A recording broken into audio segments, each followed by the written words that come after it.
Hey everybody, it's Lynn from A Bit of Birdsong.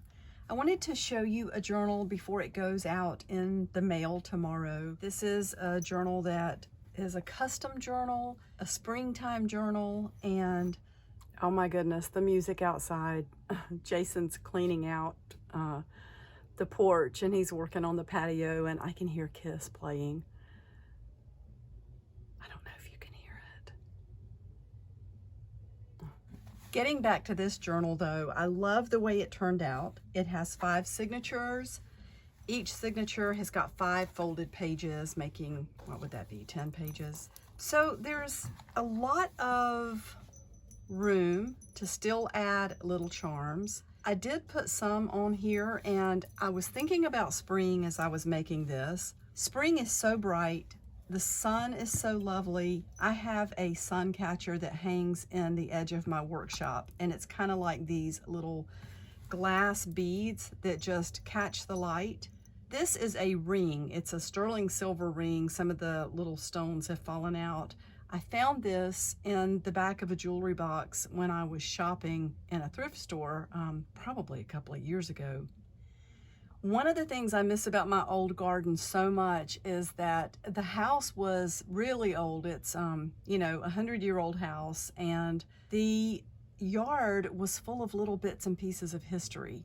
So I would dig things up in the garden, like little ceramic. I dug up a little ceramic figurine, old coins, pieces of metal, just pieces of the past. There is a little key on here.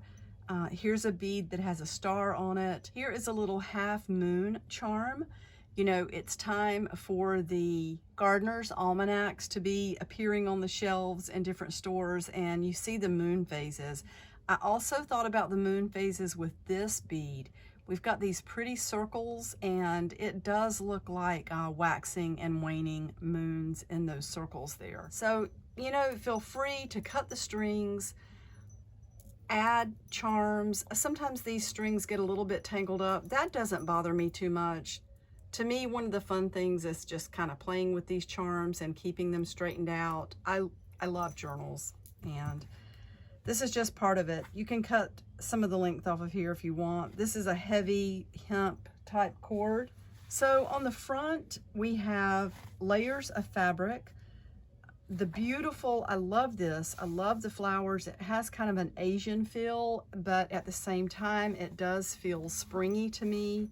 I love these branches. There's my stamp. We've got some toile on the front, little boy outside. He's got a violin. You can see the birds and the plants. It just feels, it feels outdoorsy and of course, sort of garden-like.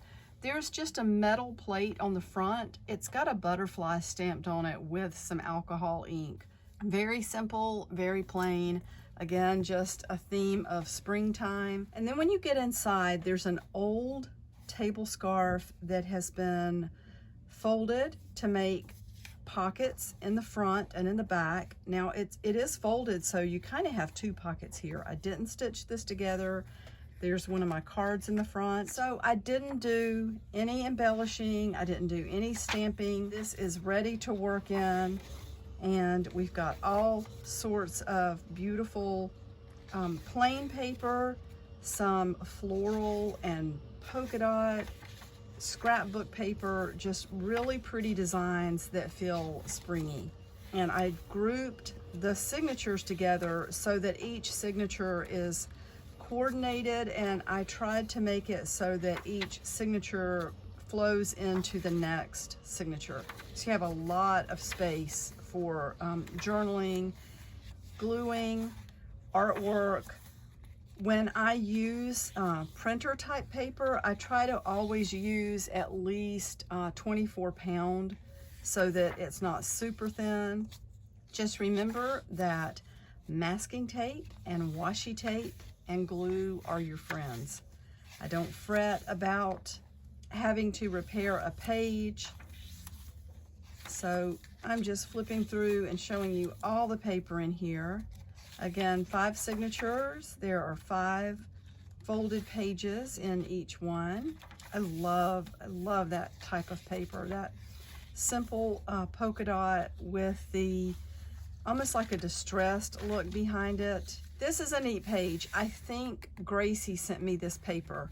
So it's a couple of layers. You'll see when we get to the very back page. And there's a little bit of blue in here.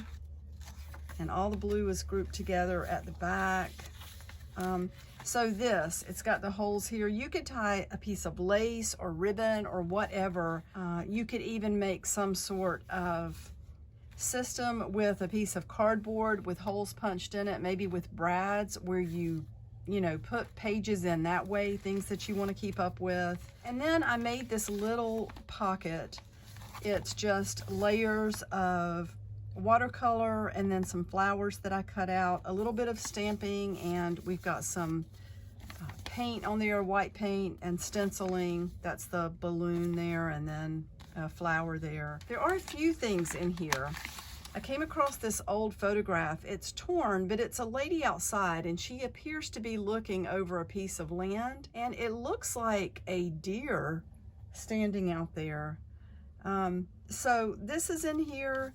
A few butterflies. There is some butterfly tissue paper, a couple of little cutouts of the ladies in their mob caps, and then here is part of the piece of paper from my desk where I did all of that distressing on top of the layers. I love this grungy distressed look. So you can keep things in this as well. That's a nice little space for you to keep things in if you want to just tuck that into the back of your journal. And of course, here's the back with the pocket on this side. And again, my stamp on the back and the charms, and that's it. I love the way this turned out. Thank you so much for being here. Thank you to new subscribers. I'm so glad to have you here. Thank you for all your kind, just encouragement and everything. I really appreciate it. And I will be back really soon. Bye for now.